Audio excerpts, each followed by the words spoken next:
मैं अपने मालिक का बहुत वफादार था।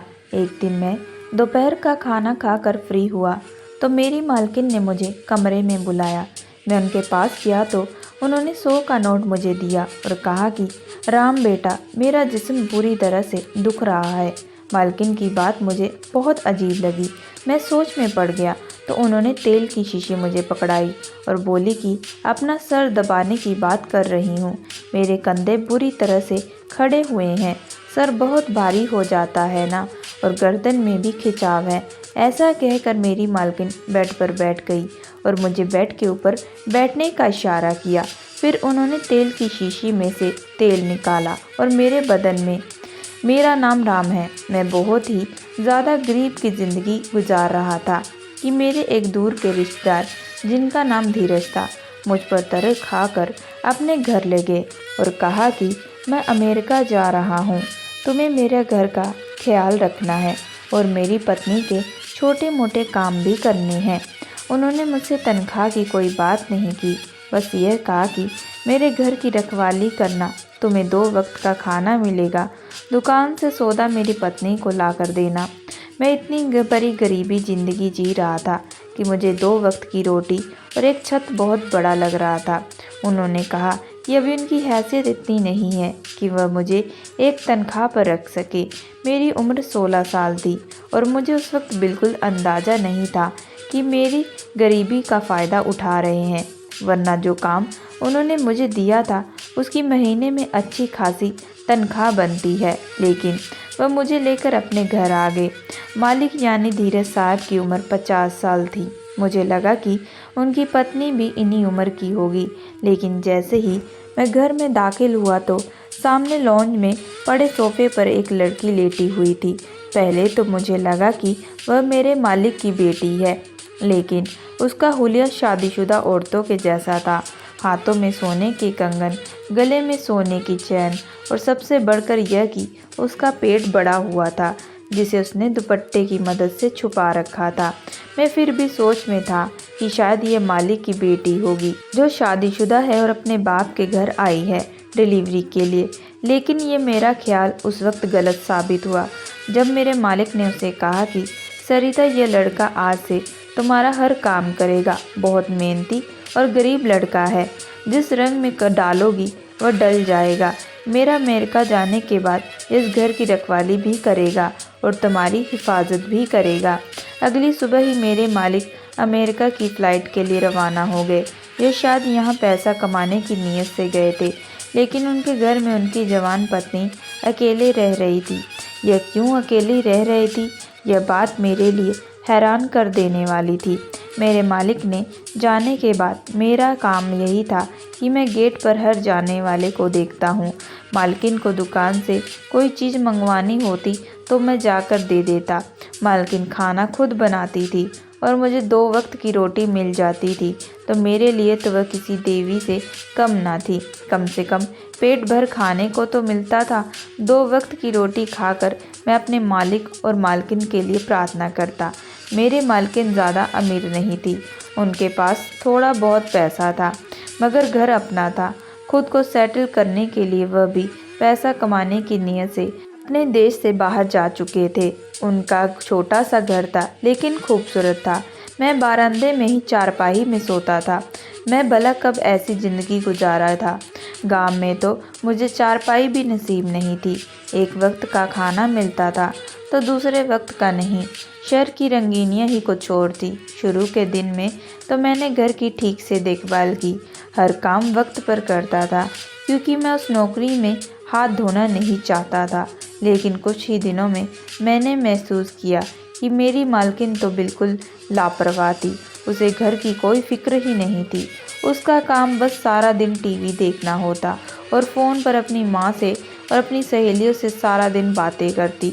हर शाम उसकी कोई ना कोई सहेली आ जाती और फिर समोसे पकौड़ों के लिए मेरी भागदौड़ शुरू हो जाती।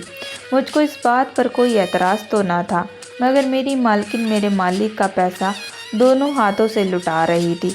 कभी कभी मुझे अफसोस होता अपने मालिक का, जो परदेश में मालकिन की खातिर काम कर रहे थे। मेरे मालिक ने मुझसे सिर्फ इसलिए काम पर रखा था क्योंकि मैं उनके दूर का रिश्तेदार था जो उनके लिए काफ़ी ज़्यादा भरोसेमंद था। एक दिन एक व्यक्ति ने दरवाज़ा खटखटाया और एक मोबाइल मुझे दिया और मुझे कहा कि यह मोबाइल मेरे मालिक की तरफ से मुझे मिला है। मैं हैरान था क्योंकि मुझसे तो मालिक ने ऐसा कोई जिक्र नहीं किया, ना ही मैं उनसे बात करता था। उस व्यक्ति ने कहा कि मोबाइल के अंदर सिम कार्ड मौजूद है और उसने जब मेरी बात मेरे मालिक से करवाई तो मुझे यकीन आया। अब धीरज साहब मुझे बार बार फ़ोन करके अपने घर की खबर पूछते, मुझसे यही सवाल करते कि कौन आता है, कौन जाता है और मेरे घर में मेरे पीछे क्या हो रहा है। मालिक के सवालों पर मैं हैरान रह जाता कि मेरी मालकिन के पास भी मोबाइल था, वह मेरी मालकिन से भी पूछ सकते थे, तो फिर मुझसे पूछने की क्या ज़रूरत थी। धीरज साहब ने मुझे बताया कि उनकी पत्नी को यह बिल्कुल भी पता न चले कि मैं उनसे बात करता हूँ और तुम घर की सारी खबर मुझे देती हो। तब जाकर मुझे सारा मामला समझ में आ गया। मैं इतना छोटा भी नहीं था कि ऐसी बातें ना समझ सकता। धीरज साहब ने मुझे मालकिन की जासूसी पर तैनात किया था। उन्हें शायद अपनी खूबसूरत जवान पत्नी पर भरोसा नहीं था। मैं भी अपने मालिक का पूरा पूरा वफादार था। उनके साथ वफादारी निभाते हुए घर के सभी मामलों से उन्हें आगाह करता जा रहा था। घर में कौन आता है, कौन जाता है, पूरे दिन की उन्हें खबर सुना दिया करता, क्योंकि यह नौकरी मुझे धीरज साहब के बदौलत मिली थी। मुझे खाना भी मिलता और अतिथियों के जाने के बाद बचे कुचे समोसे, पकोड़े और उनकी बची हुई चाय पीने को मिलती। इसके अलावा मुझे सिगरेट भी आदत पड़ चुकी थी, जो इस वक्त उम्र के लोगों को बिगाड़ने की सबसे पहली पीढ़ी हुआ करती है। एक रात मेरे मालिक का फ़ोन था कि अचानक मेरी मालकिन मेरे सर पर आकर खड़ी हो गई और वह मुझसे सवाल करने लगी कि मैं किससे बात कर रहा था, तो मैंने फ़ोन काट दिया। मेरे चेहरे का रंग सफ़ेद हो गया। मेरे मालिक ने यह बात बताने से मना किया था, तो मैंने झूठ बोला कि मैं अपने घर पर बात कर रहा था। मेरी मालकिन ने मुझे अजीब नज़रों से देखा, फिर मेरे मोबाइल की तरफ देखती रही और मुझसे बोली कि पहले तो मैंने कभी तुम्हारे हाथ में यह मोबाइल नहीं देखा, तो अचानक यह कहाँ से आया। मैंने बोला कि मेरे दोस्त ने मुझे दिया है। मेरे जवाब पर मेरी मालकिन सोच में पड़ गई, क्योंकि मोबाइल बिल्कुल नया था और थोड़ा सा महंगा भी था। थोड़ी देर में तो मेरी मालकिन मुझे देखती रही और अपने निचले होठों को दांतों से काटती रही, जैसे किसी गहरी सोच में हो, फिर वहाँ से चली गई। उसके बाद मैंने नोट किया कि मेरी मालकिन सारा दिन किसी गहरी सोच में डूबी हुई होती है। एक दिन मैं दोपहर का खाना खाकर फ्री हुआ तो मेरी मालकिन ने मुझे अपने कमरे में बुलाया। मैं उनके पास गया तो उन्होंने 100 का नोट मुझे दिया और कहा कि मेरा जिस्म पूरी तरह से दुख रहा है और दूसरा मेरी डिलीवरी के दिन भी करीब है। मालकिन की बात मुझे बहुत अजीब लगी। मैं सोच में पड़ गया तो उन्होंने तेल की शीशी मुझे पकड़ाई और बोली कि अब मैं सर दबाने की बात कर रही हूँ। मेरे कंधे भी बुरी तरह से खड़े हुए हैं, सर बहुत भारी हो जाता है और गर्दन में भी खिंचाव है। ऐसा कहकर मेरी मालकिन बेड से नीचे बैठ गई और मुझे बेड के ऊपर बैठने का इशारा किया। मुझे तो बस 100 का नोट नज़र आ रहा था और सिगरेट की बहुत तलब हो रही थी, क्योंकि काफ़ी दिनों से मुझे सिगरेट नसीब नहीं हुई थी। मैंने फ़ौरन मालकिन की ख्वाहिश के मुताबिक मालकिन का लताड़ा शुरू कर दिया। उनको बहुत सुकून मिल रहा था। वह बोलती चाह रही थी कि बेटा तुम्हारे हाथ में तो बड़ा मज़ा है। मेरे कंधों का दर्द बिल्कुल दूर हो गया। फिर मुझसे थोड़ी बहुती बातें करने लगी। वह आंखें बंद करके मुझसे अजीबोगरीब सवालात पूछती रही। मेरी धीरज साहब के साथ कैसी रिश्तेदारी है, मेरा दवा कहाँ है, मेरे घर वाले कैसे हैं। मैं उनके सभी सवालों का सीधा सीधा जवाब दे देता, लेकिन मुझे समझ में नहीं आती कि वह मुझसे इतने सारे सवाल क्यों पूछ रही है। फिर सवालात का सिलसिला ख़त्म हो गया और मालकिन ने मेरी तारीफ़ों का सिलसिला शुरू कर दिया। मुझे कहती कि तुम बहुत प्यारे हो, बहुत मासूम हो, बहुत वफ़ादार हो। मालकिन की इस वफ़ादारी वाली बात पर मैं थोड़ा सा चौकन्ना हो गया। वो रोज़ाना मुझसे यही कहती कि तुम बहुत वफ़ादार हो। मैं समझ गया कि मालकिन को मेरे और धीरज साहब के बारे में मालूम हो चुका है, इसलिए वह मुझे वफादार कह रही थी। वह मुझे महसूस हो रहा था कि वह मुझसे कुछ कहना चाहती है लेकिन कह नहीं पा रही। वह दुनिया जहां की बातें मुझसे करती, लेकिन जो बात थी उसकी हिम्मत नहीं कर पा रही थी। एक दिन मालकिन ने मुझसे पूछा कि मैं सारी रात जागता रहता हूँ, तो मैंने हाँ में जवाब दिया।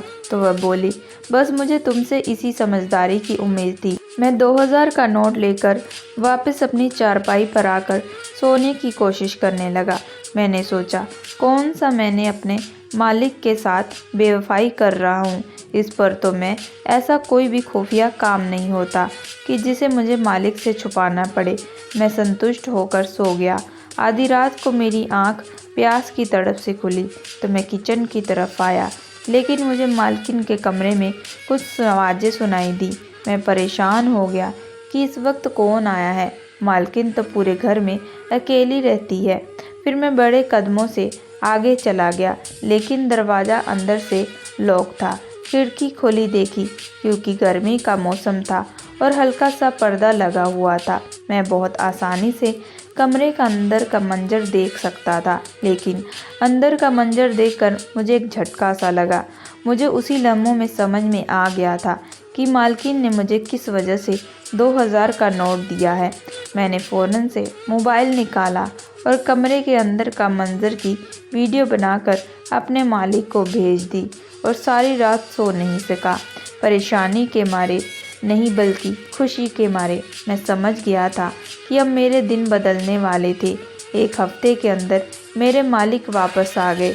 उन्होंने अपने आने की खबर किसी को भी नहीं दी थी सिवाय मेरे। मैं जानता था कि वो आ रहे हैं, बाकी कोई भी नहीं जानता था। अचानक से उनको सामने देखकर मेरी मालकिन के चेहरे का रंग फीका पड़ गया और मालकिन ने शिकवा भरी नज़रों से मेरी तरफ देखा, जैसे कि मुझसे बोल रही हो कि मैंने उन्हें क्यों नहीं बताया कि उनके पति आने वाले हैं। मेरे मालिक ने उन्हें तलाक के कागजात पकड़ा दिए। मेरे मालकिन हैरान होकर उन कागजात को देख रही थी। फिर बोली कि मैं उम्मीद से हूँ। धीरज साहब ने कहा कि मुझे तो यह भी मालूम नहीं यह बच्चा मेरा है या किसी और लड़के का, जिसको तुम रात को अपने कमरे में बुलाती रही हो मेरे जाने के बाद। ऐसा बोलकर धीरज साहब ने अपनी पत्नी को घर से निकाल दिया और मुझे शाबाशी दी और बहुत सारे पैसे भी दिए। कुछ महीनों बाद उन्होंने दूसरी शादी कर ली और फिर देश से बाहर चले गए। इस बार भी वह मुझ पर जिम्मेदारी छोड़ कर गए थे। अब मैं उन्हें जो भी बताता आंख बंद करके मेरी बात का यकीन कर लेते, लेकिन इस बार मैं बहुत खुश और संतुष्ट था। मैं चाहता तो मालकिन का वफादार रह सकता था, उनका राज मालिक को नहीं बताता और उनसे हजारों नोट लेता, लेकिन मैं ये जानता था कि एक ना एक दिन यह राज जरूर खुल जाएगा और फिर मेरी भी शामत आ जाएगी। मालकिन के साथ साथ मालकिन का किसी के साथ चक्कर था। वह लड़का उनका पुराना आशिक था जिससे उनकी शादी नहीं हो पाई। मैंने दोनों तरफ का सोचा। मालकिन का वफादार होने में मुझे थोड़ा सा खतरा था और मालिक का वफादार होने में मुझे बहुत ज़्यादा फ़ायदा था। मुझे वाकई फ़ायदा हुआ। अब मालिक का पक्का नौकर बन चुका था। अब मुझे सिर्फ 2 वक्त की रोटी नहीं बल्कि मोटी रकम तनख्वाह में भी मिलती। मेरी नौकरी पक्की हो चुकी थी। मैंने अपने मालिक से वफ़ा की थी जिसका सिला अब मुझे मिल रहा था और मैं बहुत खुश था। मालकिन बिल्कुल ठीक कहती थी कि तुम बहुत वफ़ादार हो। दोस्तों, मैं आशा करती हूँ कि आप लोगों को ये कहानी पसंद आई होगी। अगर आप लोगों को ये कहानी पसंद आई है तो प्लीज़ हमारे चैनल को लाइक एंड सब्सक्राइब ज़रूर करिएगा एंड बेल आइकन का बटन ज़रूर दबाइएगा।